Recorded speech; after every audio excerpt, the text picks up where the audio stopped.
Good evening, all. It's really a pleasure to be here. Um, what I'll do is, since this is the first meeting that I am attending, and also Accelerate is new to Colombo and to Sri Lanka in particular. Um, so it's going to take a few minutes. So let me start introducing the company. I'll skip through those slides. Accelerate is the products division of a company called Persistent Systems. Persistent Systems is a 25-year-old company based out of, headquartered in the city of Pune, which is about 140 kilometers from Mumbai on the western part of India. What Persistent Systems has been doing for the last 25 years is offering product engineering services and technical services for all product companies world over. We have more than 12 Fortune 100 companies as part of our customer base, and we work with several large enterprises as well. About 2 years back, we set up Accelerite as part of the products business, and we had 3 products under its under the Accelerite portfolio, primarily focused on cloud-based infrastructure products, enablers, if you want to call that. And most recently, we acquired the Epona unit from Intel, and the deal was closed as late as first week of October. So it's a fairly new engagement for us as well, but really pleasure to be here and have the Sri Lankan presence for the company. And also be part of this whole ecosystem and share with you some of the work that we do. Okay, so now at least, without a PPT it's very difficult to speak extempore, so good to have the presentation at the backdrop. So I'll skip the introductions part, though I did talk a little bit about it, so let me skip that. Also had a short introduction of who I am. Been with the company Persistent for the last 13 years. The last 2 years been part of Accelerite. Played multiple roles there, and prior to that I spent 10 years in the US working for as a researcher at Bell Labs, and prior to that, of course, was my education based out of India. So let me quickly move to the topic of the day. Unlike my previous speakers, we don't do a whole lot of work on the sensors per se, so my presentation is going to be a little bit off the theme, but let me see if I can still do some justice. So when we talk about Internet of Things, different people have very different perspectives of what it actually means, right? It's like the elephant and the blind man.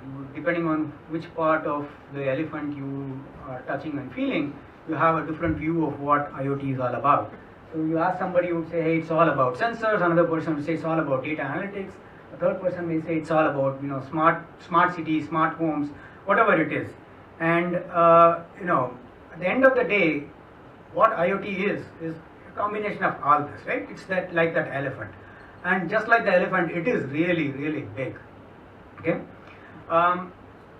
so I thought I'll just use a quick standard definition that we can all agree upon as to what IoT is. It's an intelligent interactivity between human and things, and here the things mean anything. It could be a sensor, it could be a device, it could be many such things, and the growth is expected to be phenomenal in the coming 5 years. By 2020, we going to be seeing phenomenal growth here. So just like the elephant, it's going to be something very, very big.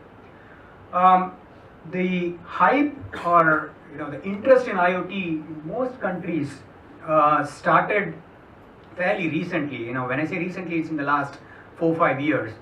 But there are 2 countries where it really started out way ahead. The smart city initiatives in Korea and China started as early as 2003. So they are one of the early adopters of many of these technologies. But rest of the world has been catching up, and in today's world, catching up is not very difficult. You can pretty much if you have 3 years, you pretty much can catch up to whatever the first mover advantage other countries have been having. And just to set a context for the smart cities, it's even just the smart city kind of a thing. If you look at the smart buildings, it's about $100 billion industry. Similarly, each of these areas can by themselves be fairly significant. Now, that was a marketing, spiel. So I thought, we are all techies here, so let's move to the technology, right? So I took a little different approach of the 3Cs. I said, hey, 3Cs, I need to use it differently, or have my view of what it is.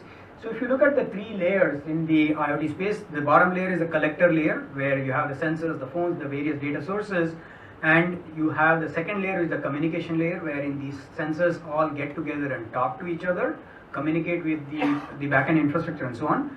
And third is the whole user experience, apps, the management of these sensors, the various processes and all that, which is what I call as the coordination layer.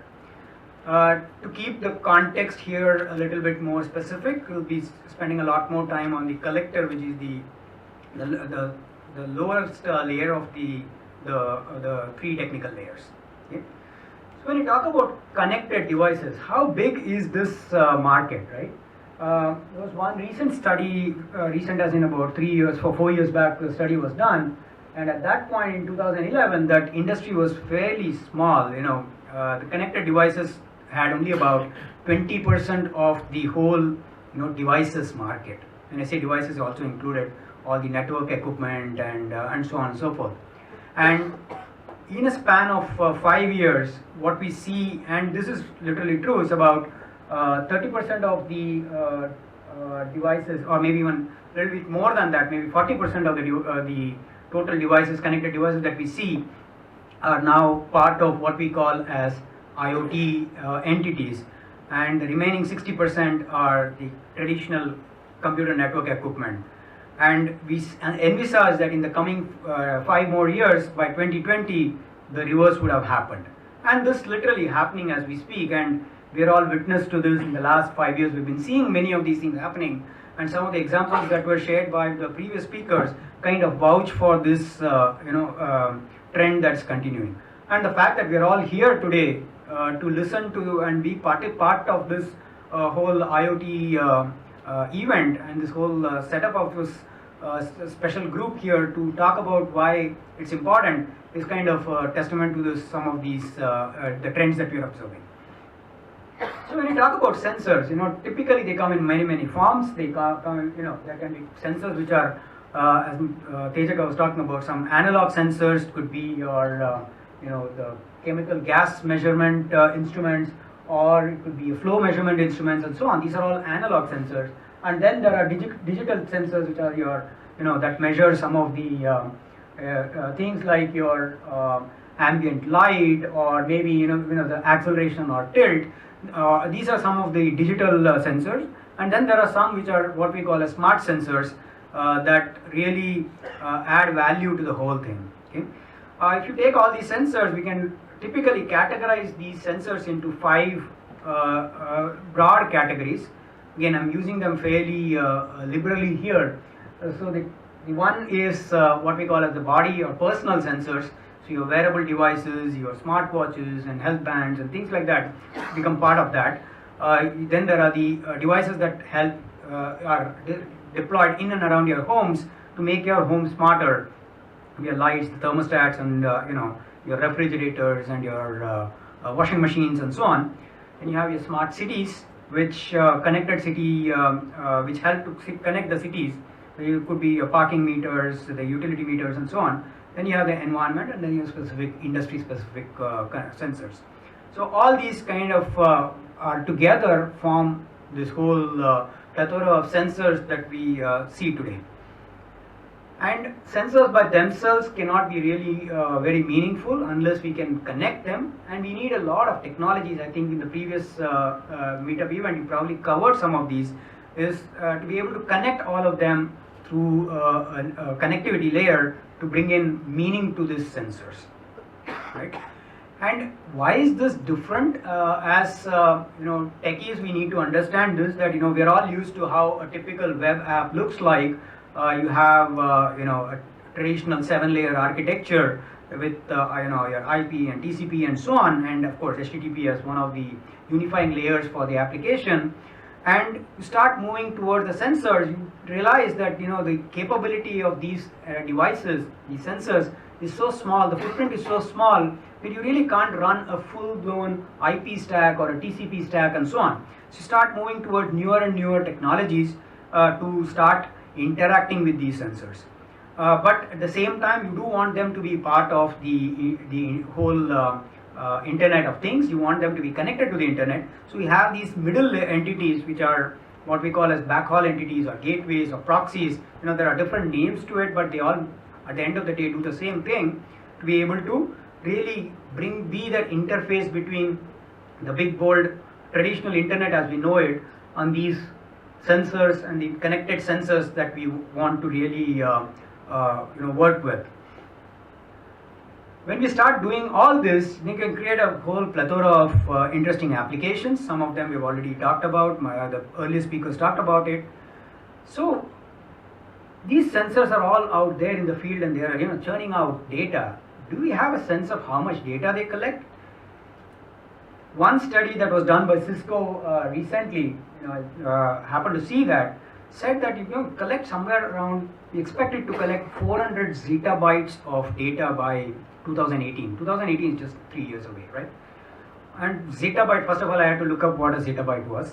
So, that's the first thing you do, right? Because you never heard this term before. So you go and look up what a zettabyte is. Thanks to Google, you know what it is. It says it's 10 raised to 21 bytes, okay? So I put that in as a reference so that, first I don't make a mistake, and then, it will be a good reference for all of us here as well. So with 400 zettabyte, let's say per year, 365 days, so roughly it translates to 1 zettabyte of data is generated every day. Now, that's a phenomenal thing, right? Just imagine 1 zettabyte of data generated every day, and we are talking about 50 billion, 100 billion devices, roaming around, deployed all over the world. With 100 billion devices generating 1 zettabyte of data each day, each device must be generating somewhere what? 10 gigabytes of data? Now, if you start pushing all those 10 gigabytes of data to some central infrastructure to go and do all kinds of analytics and all that stuff, are we really going to be able to do that? What kind of a networking infrastructure do we need? That's a big challenge in itself. And that's the kind of problem that we will be soon trying to solve.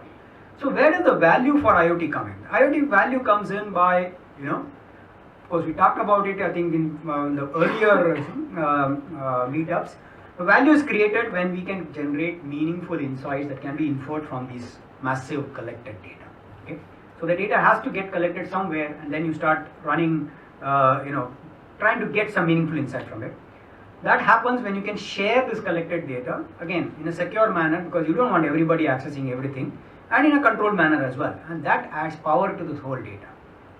And if you can create across industries, across categories of devices, across categories of spanning multiple technologies, if you can create connected experiences, that's what really multiplies and makes this value more meaningful. And that can be the the whole objective of why people are really interested in making this IoT a big success. Okay? So what is an example of a connected experience? I just took an example of, look at smart homes. You have smart homes, you have all these sensors in the smart homes measuring, your biometrics, it's measuring the lights in the house, it's measuring how many times you go to the bathroom, maybe, or how many times you open the door. A lot of things can be measured. So if you're looking at an elderly person living alone in a home, and you're able to track many of these entities, these samples of data, and you feed that to the healthcare industry, then they can take corrective actions. If they see some anomaly in terms of this person is not moving around as much, or is going to the bathroom more often. It happens with elderlies, and I'm getting there, so I can vouch for it. You can start generating alerts, and then you can pretty much start looking at providing more personalized healthcare. And that's what is the power that we're talking about when we say creating connected experiences. So why is this the right time for IoT? I mean, why is the hype suddenly happened in the last few years? Is a question to ask, right? So one of the things is in the last several years, about 8 years or so, we've been talking about the SMAC, the social, mobile, analytics, cloud, and these 4 pillars are kind of converging, and that's been happening in the last 7, 8 years. And IoT applications are pretty much well aligned with this integrated SMAC stack. Okay. Significant progress has happened in big data solutions today. We have improvements in storage technologies, we have improvements in ability to process huge volumes of data, we have progress made in ability to process it, create meaningful insights and so on. And that's one of the reasons why suddenly this IoT has become something that we all need to watch out for. Third key trend that has happened in the last few years is this whole thing about maturity of the APIs, or the application programming interfaces. And we are moving towards what we call as an API first driven market. And this is driving a lot of value, because many of the things that we were talking about as to the power of IoT comes in if you can share the data through well-defined APIs and so on. And last but not the least is the availability of affordable reference hardware. The previous two speakers talked about some of these things. The reason they are able to showcase some of these IoT experiments in a very affordable way is because of the availability of these boards like Arduino and Raspberry and so on. Okay?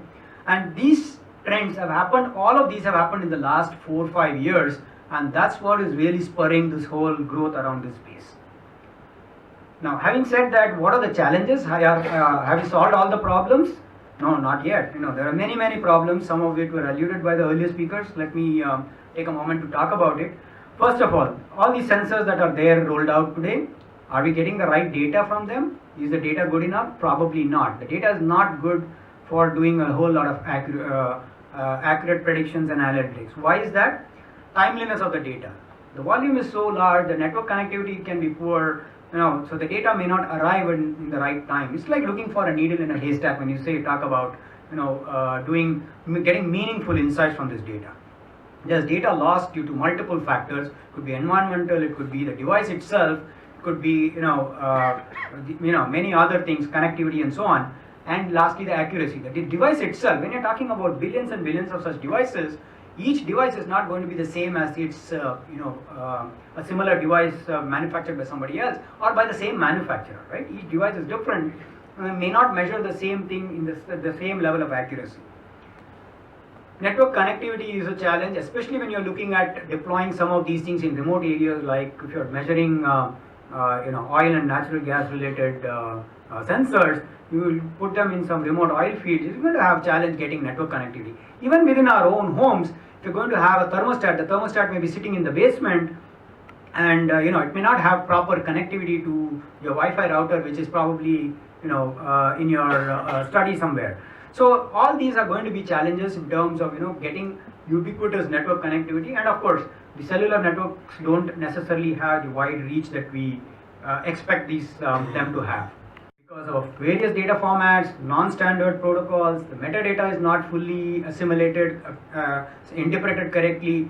All these have happening because the manufacturers of these sensors have come from different industries. They have different views of how the data should be and how they should be collecting or pushing the data and so on. So interoperability is a big challenge.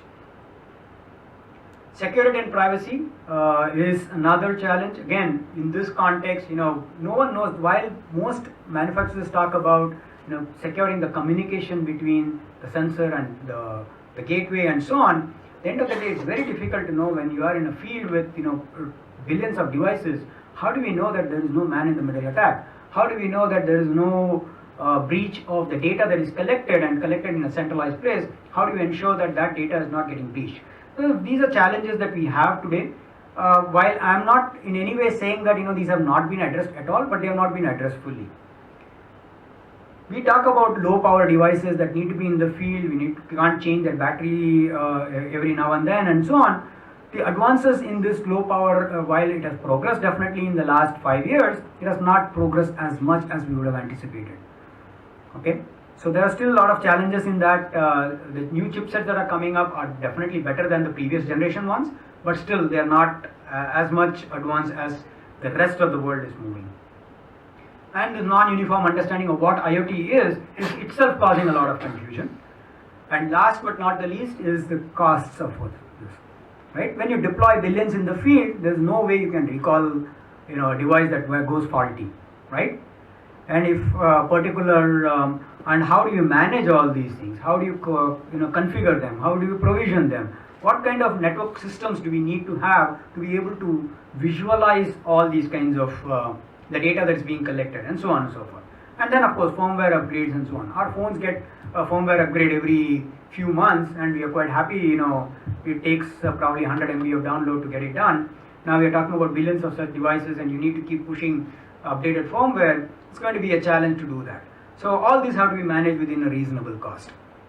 Okay. So let me quickly summarize what I was talking about today. We talked about the layered approach to IoT, the 3 layers: collector, connectivity, and coordination. And second part was that the data collected by these sensors that we have is valuable only when the insights from them can be, meaningful insights can be inferred and visualized and can be shared securely through APIs. Interconnecting insights across different sensor categories, different industries really makes it very, very innovative. It can create rich user experiences, and that's the one where it can be monetized and businesses really need to focus on. Providing a platform to facilitate such interconnections is going to be very, very powerful. And lastly, this is just the beginning. There's still a lot more. We have probably scratched the surface, tip of the iceberg. There's still a lot more to be unearthed, and we are still in the process of it. The coming years are going to be very, very interesting, and we look forward to being part of this journey. So let me quickly end this with the I found this very funny cartoon that this is something that's going to be a reality going forward. So let's all be prepared and be ready for it. Thank you. Right, I didn't have any questions, so should I ask questions? Okay. So since I have to ask questions, can anyone name? I talked about 5 categories of sensors. Pick any 2. Can anyone name 2? Body, environment. Body and environment. Okay. So I don't know who answered that here. I heard the answer from here. So good job. So thank you. I am really glad that people were listening to me patiently and were taking notes as I spoke. Maybe they were clicking pictures of the slides and so that they can quickly recall. But anyway, the recall was very quick and prompt, so great. Okay. I talked about 6 challenges. Can someone pick 3 of those 6 challenges that we anticipate? Yes. People understanding IoT differently.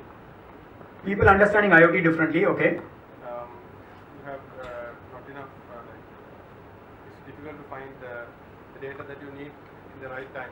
Correct. The accuracy, the timeliness of the data, yes. Can you split that into 2 and or 1/3, 2/3? The answer 2 out of 3. Anybody wants to volunteer and pick the 3rd one and share the prize?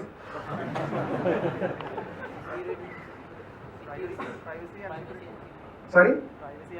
Privacy and security, yes. So, but he answered probably most of it. So, anyway, I think the elephant part was fairly visual enough, and people say elephants can easily remember, they don't forget. So, I think that was one way to remember it. So, thanks everyone for listening. It's been a pleasure being here, and I look forward to some wonderful demos now in the rest of the session. Thank you.